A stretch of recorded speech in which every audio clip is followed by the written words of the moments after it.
Repented part. भाई मैं सौरभ और आज आपके सामने भाई स्कॉर्पियो एन है। दोबारा भाई स्कॉर्पियो एन बार बार क्यों दिखा रहा हूँ भाई, ये ना यहाँ की नहीं है, हरियाणा की, क्योंकि आपको मैंने रजिस्ट्रेशन दिखाए हैं।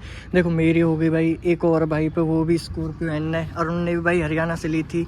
ये स्कॉर्पियो भाई दिल्ली से ली है और इसका एक्सपीरियंस मैं आपको बताऊँगा कैसा है, क्योंकि जो इसके ऑनर है ना उनकी बहुत बड़ी दिक्कत हो गई। तो मतलब कि क्या बताऊं भाई, पीडीआई क्यों ज़रूरी है आज मैं तो आपको दोबारा बताऊं, क्योंकि मेरे साथ ही वही दिक्कत हुई थी पीडीआई में और भाई के साथ तो इतनी बड़ी दिक्कत होगी। मेरी तो भाई देखो रूफ रेल की दिक्कत थी, इसमें तो बहुत बड़ी दिक्कत थी। अब मैं भाई से मिलवाता हूँ। सुनाओ भाई हो। बढ़िया भाई, आप बताओ कैसे हो? बढ़िया भाई, भाई की गाड़ी है, भाई ओनर है। आपने कहाँ से ली थी भाई ये गाड़ी? भाई ये मैंने ली थी महिंद्रा से, दिल्ली से। हाँ, ठीक है भाई। अब आप बात करें हरियाणा, यूपी और उत्तराखंड और दिल्ली, सबका रोड टैक्स अलग होता है। तो भाई आपको ये ऑन रोड कितने की पड़ी थी ये? भाई मेरे को ऑन रोड पड़ी है 22,65,000 की। 22,65,000। इसमें भाई क्या बात करें, जैसे एक्सटेंड वारंटी हो गई और इंश्योरेंस हो गया, वो आपने लिया था एक्सटेंड वारंटी और वारंटी है, इंश्योरेंस है। मेन तो आरटीओ का फर्क है। अच्छा। जो 2,48,000 का दिल्ली में, हाँ हाँ 2,48,000 का, और जो मैंने हरियाणा से कोटेशन ली थी उसमें जो आरटीओ था वो 1,44,000 का था। अच्छा। मोटा 1 लाख रुपए का। 1 लाख का डिफरेंस, मतलब 1 लाख में अगर आप इंश्योरेंस बढ़वाना चाहो या एक्सटेंड वारंटी होगी 42,000 की, तो एक्सटेंड वारंटी बढ़वाई भाई आपने? नहीं, जो 25,000 की इसकी आती है ना, अच्छा। 2 साल की आती है साथ में। 2 साल की ना भाई, 42,000 की आती है 2 साल की। तो 1 साल की होगी। हाँ 1 साल की हो सकती है। इंश्योरेंस में मोटा मोटा वो देख लिया था कि सब कुछ कवर्ड हो। अच्छा। इंजन, टायर, मतलब इंश्योरेंस। और ये इंश्योरेंस भाई आपने बाहर से करवाया? इंश्योरेंस बात है भाई ये ना इसका आपको बहुत अलग ही झंझट। पीडीआई की क्यों बोलता हूँ, भाई ने पीडीआई करके बहुत बढ़िया करा। ये गाड़ी ना जो भाई लेने गए थे वो नहीं थी, जो लेने गए वो चेंज करवा दी, अब दूसरी लेके आए थे। भाई पीडीआई की बताओ भाई आपके में क्या दिक्कत आई थी? एक्चुअली भाई क्या था कि हम ना पेमेंट ऑलमोस्ट 1 महीना पहले कर चुके थे। एक है भाई। बट हमारी कुछ ना कुछ डॉक्यूमेंटेशन में किसी ना किसी चीज़ में ना प्रॉब्लम आ रही थी। एक नंबर भी रिटेन करवाया था, तो काफ़ी टाइम हो गया था। वो गाड़ी अटकते अटकते 1 हफ्ता 2 हफ्ता करते करते 1 महीना हो गया था। अच्छा। तो मैंने ऐसी सोची, मैं यार किसी काम में जब इतनी प्रॉब्लम आ रही हो ना तो और अच्छे से ही करना चाहिए। बिल्कुल। तो मैंने बात करी पीडीआई वगैरह में। तो जिस दिन डिलीवरी लेनी थी उस दिन तो कोई स्लॉट अवेलेबल मिला नहीं मेरे को, ऑनलाइन जो ऐप्स होती हैं।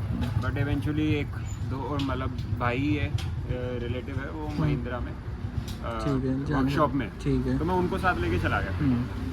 तो जो वो गाड़ी थी वहाँ पे खड़ी हुई थी जो हमारे लिए आई थी पीडीआई के लिए, उसमें हमने चेक किया था कि एक तो ये जो अलाइनमेंट है फेंडर और बोनेट की लाइन की जो अलाइनमेंट है, इसमें आप देख रहे होगे ये पूरी इवन है आगे से पीछे तक। सिमिलरली उसी साइड, उस साइड का भी यही था कि ये इस वाली में इवन है। बट जो एक्चुअल मैं आपको फोटो भेजूंगा उसमें आप देखना कि क्या है, वहाँ पे यहाँ पे गैप ज्यादा था। अच्छा। और उधर बिल्कुल चिपके हुए, बिल्कुल चिपके हुए थे फेंडर और बोनेट। मतलब इनने ना फेंडर और बोनेट कुछ तो इनने चेंज करा था, पेंट भी एक्चुअली। फिर हमने और उसको बोनेट वगैरह खोल के देखा जब, तो ऊपर से तो उन्होंने क्या किया कि अच्छे से पेंट वगैरह मैच करके हमें कुछ नहीं पता चला। जब हमने बोनेट खोला तो जो अंदर की जो लाइनिंग थी, जब रबिंग होती है तो वाइट पाउडर के वो निशान आ जाते हैं, तो वो पूरे उसमें अंदर रबिंग के निशान थे। अच्छा, मतलब उनने वो पेंट कर रखा था, बोनेट या फेंडर कुछ भी पेंट कर रखा था उसने। ठीक है। और जो इसकी जो फिट एंड फिनिश थी ये पूरा बाहर निकला हुआ था। अच्छा। इसका एक लॉक टूटा हुआ था। अच्छा। तो फिर उससे हमने बात करी, ये वो किया।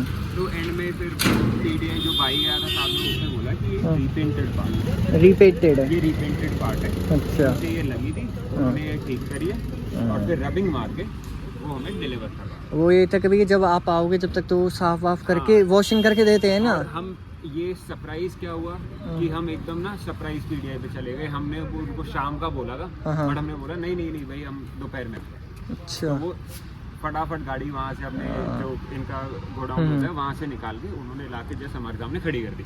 तो भाई अगर आप अगर आप पीडीआई करने जा रहे हो तो उनको बता के मत जाओ कभी भी, है ना।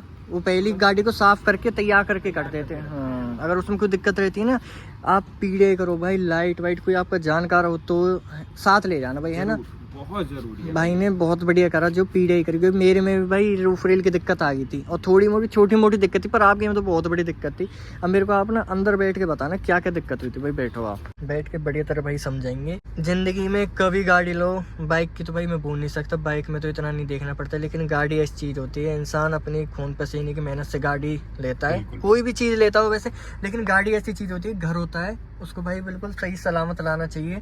और क्या होता है, ये शोरूम वाले होते हैं ना, पेंटेड करके, मतलब आपको पता नहीं लगने देते। कोई मासूम रहता है, कोई चालाक रहता है ना, वो अपना दिमाग चला के भाई अपनी जो सही गाड़ी रहती है उसको लेता है। जो भाई ने बहुत बढ़िया करा, मेरे को बहुत बढ़िया लगा भाई। मेरे साथ तो मतलब ये कि ले जाना चाहिए, चाहे कोई भी हो, है ना भाई।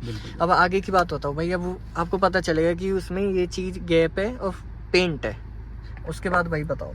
तो यार उसके बाद जो हमें पीडीआई करवा रहा था, ठीक है वो भाई। उन्हीं का सेल्स पर्सन था। खैर वो तो नहीं मान रहा था, वो तो वही है, वो नाम डाल रहा था कि सर आपको पता ही है महिंद्रा टाटा इंडियन ब्रांड्स हैं, इनमें कुछ ना कुछ फिटमेंट फिनिश की प्रॉब्लम साथ में आती ही है। तो ये फिट एंड फिनिश की प्रॉब्लम है, बोनट रियलाइन हो जाएगा, अंदर से रबर वो कर देंगे हम, and it will be done, understood. भाई जुगाड़बाजी क्यों करनी, आप पैसे जुगाड़ के दे रहे हो क्या? एग्जैक्टली। तो मैंने उसको बस एक ही रिप्लाई दिया था कि यार मैं आपको पैसे नई गाड़ी के दे रहा हूँ, बिल्कुल मैं नई गाड़ी के, आपका हक है भाई। बिल्कुल। चाहे मेरी गाड़ी ऑलरेडी 1 महीना लेट हो चुकी थी, 2-3 दिन और लेट हो जाएगी, बट फिर क्या होता है कि गाड़ी चेंज करवाने में सरदर्दी बहुत होती है। बिल्कुल। चलो अगर वहाँ से एक फायदा था कि उन्होंने अपना काम नहीं किया था, उन्होंने आरटीओ के लिए नहीं भेजा था। अगर आरटीओ के लिए फाइल चली जाती और एक बार गाड़ी वो वाली रजिस्टर हो जाती, चेजेस नंबर सब चीज है ना भाई, अगर आरटीओ में वो रजिस्टर हो जाती तो उनका सीधा सीधा 2.5 लाख रुपए का नुकसान हो जाता। किनका भाई? शोरूम वाले का, क्योंकि मैं तो देता नहीं हूँ पैसे। बिल्कुल। तो और अगर एक बार गाड़ी रजिस्टर होके डी रजिस्टर करवाओगे तो आपका आरटीओ सारा चला जाता है। ठीक है। तो वो गई नहीं थी, तो प्रॉब्लम मेन जो थी वो थी इंश्योरेंस की। मेरी पर्सनल इंश्योरेंस थी, पहले मैंने कंपनी से ली थी, बट कंपनी में वो थोड़ा सा मैंने उस टाइम पे बातचीत नहीं करी इंश्योरेंस के बारे में। इवेंचुअली आई फाउंड आउट कि उसमें कुछ भी इंक्लूडेड नहीं था। कितने का कर रहे थे भाई इंश्योरेंस से वो? यार उन्होंने मेरे को 62,000 कोट किया था। यार 62 में तो भाई मेरे हिसाब से, अगर आप, मैं दिल्ली का तो नहीं बोल सकता, हरियाणा के बता रहा हूँ, मैंने फरीदाबाद में पता करा था 50,000 का दे रहे थे, उसमें कुछ भी नहीं था। मैंने एड ऑन्स करवाए थे, मेरे को 72 का पड़ा था भाई वो। हाँ, तो 62 का दे रहे थे, उसमें तो कुछ था नहीं। फिर वो उन्होंने कर दी थी, आई गॉट इट कैंसिल्ड कि भाई नहीं इसको कैंसिल करवाओ। मतलब हो के भी आपने कैंसिल करवा दिया? ओके कैंसिल कराई, उसमें कुछ चार्जेस लगते हैं, बाकी रिफंड आ जाता है जो भी होता है आपका। फिर मैंने पर्सनली अपने दोस्त से एक से इंश्योरेंस करवाई थी। उस इंश्योरेंस में मोटा मोटा मेरे को 58,000 में काफ़ी चीज़ें कवर्ड मिल गई थी। जैसे भाई की लॉस हो गया या टायर हो गया, हाँ। और मतलब छोटे मोटे पार्ट्स हो गए। मेन पार्ट है रिटर्न टू इनवॉइस, जितने की कुछ भी अगर प्रॉपर पूरी डैमेज हो जाती है गाड़ी, तो आपका जो इनवॉइस का अमाउंट था सेम अमाउंट आपको क्रेडिट हो जाएगा। बाहर से भाई सस्ता पड़ता है, शोरूम वाले थोड़ा महंगा भी देते हैं। इनका कमीशन होता है यार उसमें। अगर ये कम भी करवा सकते हो अगर आप करवाना चाहो, है ना, पर ज्यादा करते नहीं है बाहर वालों से, तो भाई है ना, डिफरेंस तो आ ही जाता है।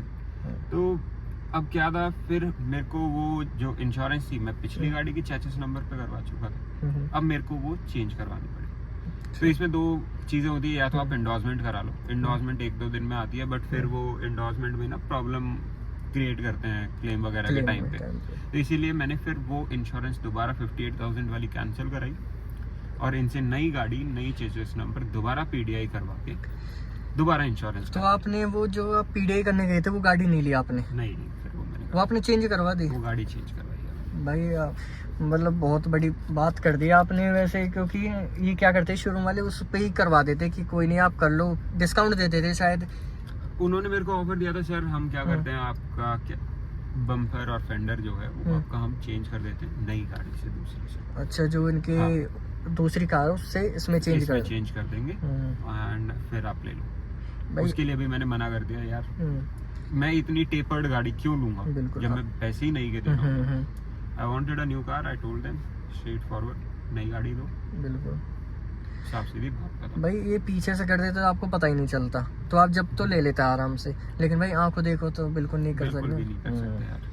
आंखों के सामने भाई गलत हो तो भाई बिल्कुल सही नहीं होता। आप पैसे दे रहे हो, इतना अमाउंट है भाई, 22-23 लाख रुपए कम नहीं होते भाई। बिल्कुल यार, बहुत मेहनत से कमा के इंसान लेता है भाई। एक इंसान की पूरी जिंदगी चली जाती है अगर वो देखा जाए ना भाई, 22-23 लाख रुपए इस टाइम पे इंसान आसानी से नहीं कमा सकता, और वो भी इतने खर्चे के साथ। भाई फिर आपने कार चेंज करवा दी? कार चेंज करवाई। तो उसके लिए भाई फिर बहुत झंझट हुआ होगा, आपको टाइम भी लगा होगा? नहीं यार, वो एक्चुअली क्या था कि मेरा थोड़ा सा डॉक्यूमेंटेशन तब भी अटका हुआ था, तो मेरा almost with in 3 to 4 days में दूसरी गाड़ी आ गई थी, PDI हो गई थी। तब तक मेरा नंबर का भी काम हो गया था। अब दिल्ली में क्या है कि आप दिल्ली के शोरूम से दिल्ली RTO रजिस्टर्ड कार लेते हो तो आपको टेम्परेरी नंबर पे नहीं मिलती। अच्छा। आपको नंबर प्लेट लग के ही गाड़ी आउट होती है, गेट पास बनता है और तभी शोरूम से निकलती है। नहीं तो निकलने नहीं देते। टेम्परेरी नंबर पे दिल्ली से आपको अच्छा। गाड़ियाँ नहीं मिलती। अगर आप हरियाणा के रेजिडेंट हो तब दिल्ली के शोरूम से लेते हो तो वो अच्छा। तब दे सकते हैं आपको टेम्परेरी नंबर। दिल्ली से दिल्ली मतलब नहीं, अगर रजिस्ट्रेशन दिल्ली का तो नहीं दे सकते बोल? नहीं। तो इस चक्कर में जैसे मेरा RTO डिले हुआ, नंबर वगैरह का प्रोसेस हुआ, जब तक वो फिनिश हुआ सेम डे तक ये गाड़ी वगैरह नई गाड़ी का और PDI का प्रोसेस भी खत्म हो गया था और इवेंचुअली धनतेरस आ गई थी। और धनतेरस वाले दिन आपने गाड़ी ले ली। हाँ जी। भाई सबसे अच्छा काम ये हुआ कि आपका काम अटका हुआ, तो ये ना गाड़ी आपके लिए मतलब किस्मत आपके साथ थी जो आपको दूसरी गाड़ी मिली। अगर भाई डॉक्यूमेंट्स हो जाते फिर नहीं होता ना भाई। नहीं, फिर तो यार वो शोरूम वाले ही नहीं करते, वो क्यों अपना 2.5 लाख रुपए का नुकसान करेंगे। अगर वो RTO पहले ही रजिस्टर करवा लेते बिल्कुल, तो फिर तो कोई मतलब ही नहीं था वो चेंज करते। मतलब फिर तो उनको आपको तो लेने ही पड़ते वो गाड़ी। अभी उनको क्या करना पड़ा, उनको बस इनवॉइस पे नंबर ही तो चेंज करना पड़ा गाड़ी का। ये चेंजेस नंबर होते हैं, चेंजेस नंबर वगैरह इनवॉइस पे उन्होंने चेंज करे, नई इनवॉइस कटी, आगे वो पीछे उन्होंने बोला महिंद्रा को कि भाई ये वाली गाड़ी जो पुराने वाली थी ये सेल आउट नहीं हुई है, नई गाड़ी सेल आउट हुई है। जो भी उन्होंने अपना इंटरनल प्रोसेस किया, मेरे को एक लेटर दिया कि गाड़ी सो एंड सो चेंज हो चुकी है, वो मैंने कंपनी इंश्योरेंस कंपनी में दिया, उन्होंने दूसरे वो जो इंश्योरेंस थी वो करके दे दी नई गाड़ी की। भाई इससे एक सीख मिलती है, आप वीडियो बना सकते हो, फोटो भी खींच सकते हो और PDI के लिए किसी के जानकार को लेकर जा सकते हो जिससे आपको बेकार गाड़ी ना मिले। बहुत ज़रूर। देखो भाई ये आवाज़ है भाई, ये आवाज़ कब से शुरू होगी आनी? भाई जैसे डिलीवरी ली उसके बाद से। मतलब आप घर आए हो, मतलब घर ये ना अगर आप हाईवे पे चल रहे हो तो पता नहीं चलेगा, नहीं पता चलेगा। लेकिन बिल्कुल आप हाँ लोकल में बिल्कुल आप धीरे धीरे चलोगे तो आपको महसूस हो जाएगा। बिल्कुल। लेकिन ये तब महसूस होगा जब म्यूजिक सब चीज बंद हो, है ना भाई? सब बंद हो। वैसे हाथ में वाइब्रेशन हल्की सी फील हो जाती है आपको चलते हुए। हाँ, ये हल्का कुछ तो है। कट कट की आवाज आती है बहुत ज्यादा। तो भाई आपने दिखाया नहीं है, मतलब आप गाड़ी कितने दिन हो गए भाई लिए हुए? गाड़ी हो गई यार 20-22 दिन हुए अभी। 20-22 दिन हो गए। तो भाई आपको मतलब गई नहीं, बात भी नहीं करी आपने कि भाई दिक्कत आ रही है? पहले दिन ही में इतनी दिक्कत आनी शुरू हो गई। भाई अभी फर्स्ट सर्विस है तो उसमें जाके देखते हैं उनका क्या रिस्पांस रहेगा महिंद्रा वालों का। 1500 किलोमीटर चल चुकी है, 1600 ही चलेगी एक तरीके से। वैसे कोई दिक्कत नहीं है। हाँ वैसे कोई दिक्कत नहीं है। बाकी तो नॉर्मल महिंद्रा की आपको पता ही है, छोटी मोटी तो वो तो व्हेन यू बाय इट वो साथ में आती है प्रॉब्लम। कुछ थोड़ा सा लैग है। भाई अब बहुत ज्यादा आ रही है। ये तो मतलब इतने गड्ढे नहीं है, लेकिन जहाँ बहुत ज्यादा गड्ढे हैं ना वहाँ टाइम के साथ ना बढ़ रही है। अच्छा, पहले हल्की हल्की हो गया।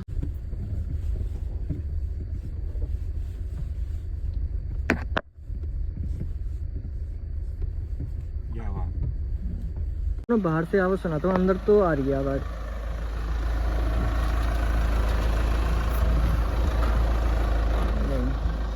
भाई बाहर तो नहीं पता चल रही, लेकिन अंदर जरूर है, एक आवाज सी तो आती है इसमें। दोबारा ट्राई करते हैं। भाई अंदर ही ज्यादा है, बाहर पता नहीं चल रही बिल्कुल भी। ये आपने बताया था PDI की मेन दिक्कत थी, ठीक है। उसके बाद आप घर गए हो, घर जाते इसमें स्टीयरिंग में दिक्कत आ गई है। वो मैं अभी पार्ट आपको दिखाऊंगा। इसमें ना बाहर से तो आवाज़ नहीं आ रही, लेकिन अंदर बहुत महसूस हो रही है। हैंडल चला रहे हो और वैसे नॉइज आ रही कट कट की। अब ये भाई पता नहीं कैसे आपने भाई PDI भी कर ली, दूसरी कार भी चेंज करवा ली। मारुति की सॉरी महिंद्रा गाड़ी लोगे तो भाई दिक्कतों का सामना तो करना पड़ेगा। एक आधी दिक्कत तो वो फ्री देते हैं आपको कॉम्प्लीमेंटरी गाड़ी के साथ, चाहे आप PDI कितनी कर लो। बस आपको बड़ी है या छोटी है वो आपके ऊपर है कि कौन सी दिक्कत कर लेके आओगे आप। एक दिक्कत और है भाई, वो अब पता नहीं आपकी में, आप जैसे मीटर ऑन करते हो, इग्निशन ऑन हो गया, स्टार्ट भी कर दिया, अब डायरेक्ट कभी कभी जैसे भाई जल्दबाजी में कर देते हैं, नहीं रहता ध्यान, आप नहीं कर रहे, आपका फ्रेंड हो गया फैमिली, तो ये वाला और ये वाला हैंग तो नहीं होता? मेरा अभी तक ये तो हैंग नहीं हुआ, पर एक दो बार ये जरूर हो जाता है, हैंग हो जाता है। हाँ। हैंग टाइप मतलब कि यहाँ पे स्क्रीन डिस्क्लेमर आ जाता है, डिस्क्लेमर, उसके बाद वो हटता ही नहीं है काफी देर तक, 20-25 सेकंड तक वो हटेगा ही नहीं। और जो इसके फोन में नोटिफिकेशन है अच्छा। वो your Scorpio N has started, वो कम से कम 20 25 30 नोटिफिकेशन भेज देते हैं एक बार में। ये तो भाई मतलब दिक्कत है एक तरीके से। हाँ। या तो ये रीड बहुत लेट कर रहा है उसको, पता नहीं क्या। इलेक्ट्रॉनिक्स की प्रॉब्लम है, कुछ ना कुछ इलेक्ट्रिकल प्रॉब्लम है। वैसे महिंद्रा को भाई 3-4 साल हो गए शायद स्कॉर्पियन को, है ना भाई? बिल्कुल। अभी तक मतलब सॉल्व तो हो रही है लेकिन बहुत टाइम लग रहा है ना? बहुत धीरे धीरे ये काम करते हैं अपने केसेस पे, फिर रिकॉल देते हैं, ये चीज़ तो है भाई। अगर महिंद्रा की गाड़ी लेनी है ना तो भाई थोड़ी बहुत टेंशन तो लेनी पड़ेगी। बिल्कुल।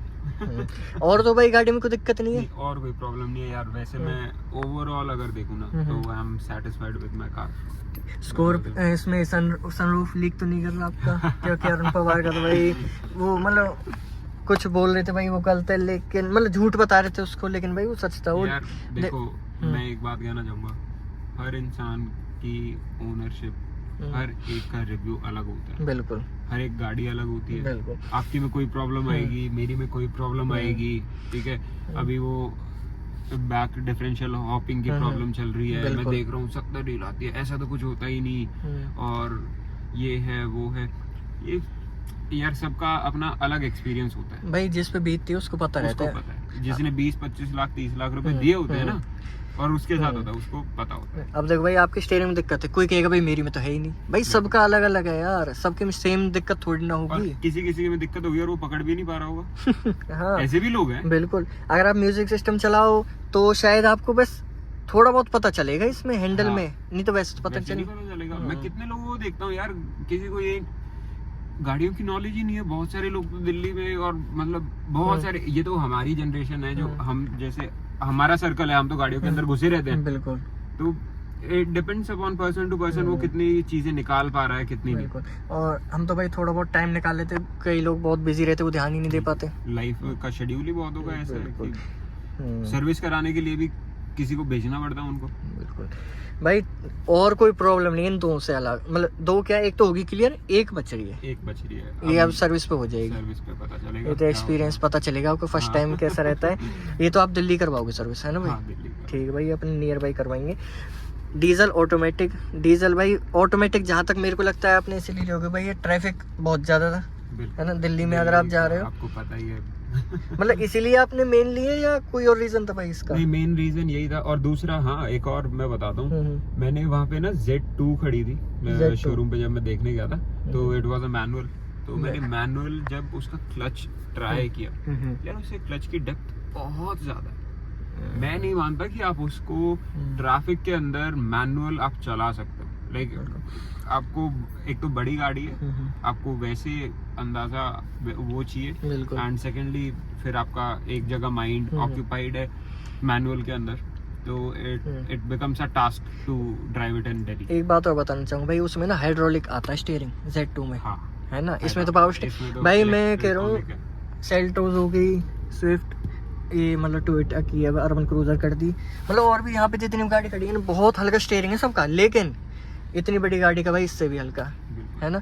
इस गाड़ी के बाद अगर आप कोई चलाओगे तो भाई टाइट महसूस नहीं होता? अपनी स्विफ्ट टाइट महसूस होती है। भाई ये तो पता नहीं भाई, इतनी बड़ी गाड़ी का भी इतने बिल्कुल हल्का लूज स्टीयरिंग कर दिया। वैसे मस्त तो है, ड्राइव कंफर्ट टॉप नॉच है, मैं मानता हूं। भाई आप ऑटोमेटिक ले लो, डीजल ले लो, पेट्रोल में भाई मैं ऑटोमेटिक में तो इतना नहीं पता चलता है ना भाई, लेकिन आप डीजल और ऑटोमेटिक लोगे और स्टीयरिंग भाई इसका कहीं पे चले जाओ भाई, थकोगे नहीं बिल्कुल, है ना। और थक भी जाओ तो क्रूज है भाई, इसमें क्रूज कंट्रोल आप एक्टिवेट कर दो, है ना भाई। लगता नहीं है कि हमने 22-23 लाख रुपए खर्च कर दिए। अगर आप समझ जाओगे तो भाई दूसरा जो देखेगा तो सोचेगा भाई 10-15 की होगी, 16-17 की होगी, लेकिन 22 तक बहुत ज्यादा हाई हो जाती है। वो जीटी लाइन में जाना बहुत ज्यादा हाई हो जाता है बेसिकली। हम तो फिर भी जो कार एंथुसियास्ट है वो देख के समझ जाते हैं बिल्कुल जीटी लाइन है, लेकिन किसी को क्या समझेंगे भाई, कुछ ऐसे बड़े बूढ़े रहते हैं हमारे, अरे 22-23 लाख रुपए में ये ली, इससे बड़े स्कॉर्पियो, उनकी ये रहती है बड़े बूढ़ों, स्कॉर्पियो क्लासिक हो गई या कोई बड़ी कार 7 सीटर, स्पेशली हमारे एनसीआर में तो बिल्कुल। तो भाई ये तो भाई का PDI का और कार का एक्सपीरियंस। भाई वीडियो देखने के लिए आपका बहुत बहुत धन्यवाद, थैंक यू सो मच।